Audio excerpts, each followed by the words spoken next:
গাড়িটা ব্লাস্টটাকে সার্ভাইভ করলো শুধুমাত্র কিছু স্ক্র্যাচেস পড়েছে। উইন্ডোতে একটা ডেন্ট পড়েছে। আর দাঁড়াও, ফেস্টিভ্যাল গুলো কোথায়? চ্যান্ডলার বেরিয়ে যাও। ফেস্টিভ্যাল গুলো সার্ভাইভ করেছে। যদি তোমরা আমাদের চাও যদি বিস্ফোরণ সহ্য করতে পারবে তাহলে আমি গাড়িটাকে রেকমেন্ড করব। কিন্তু যেহেতু আমরা কোনো যুদ্ধে যাচ্ছি না, তাই আমরা $200,000 এক্সট্রা দিয়ে এটা পেয়েছি। $500,000 বোট কার। মাটিতে এটা একটা নরমাল কার, তুমি পার্থক্যটা বুঝতেই পারবে না। কিন্তু এটা হলো মজার জিনিস, যেই আমি এটাকে জলে নামাবো এটা তৎক্ষণাৎ বোট হয়ে যাবে। চলো কার, তুমি আগে যাও। আমরা যাচ্ছি।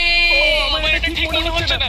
আমার এটা ঠিক মনে হচ্ছে না। আমাদের আগে পাঠানোর কারণে আমি দেখে নিলাম এটা কাজ করছে কিনা। এটা জলে চলছে। না আমরা ভাসছি। দেখে মনে হচ্ছে কাজ করছে, দেখা যাক এবার কি হয়। ও মাই গড, আমরা জলে গাড়ি চালাতে চলেছি। এবার এটাকে ধরে রাখতে হবে যতক্ষণ বিপ শোনা যাচ্ছে। বিপ শোনা গেছে, এবার আমি এটাকে নরমাল গাড়ির মধ্যে চালাতে পারবো কিন্তু জলের উপর দিয়ে।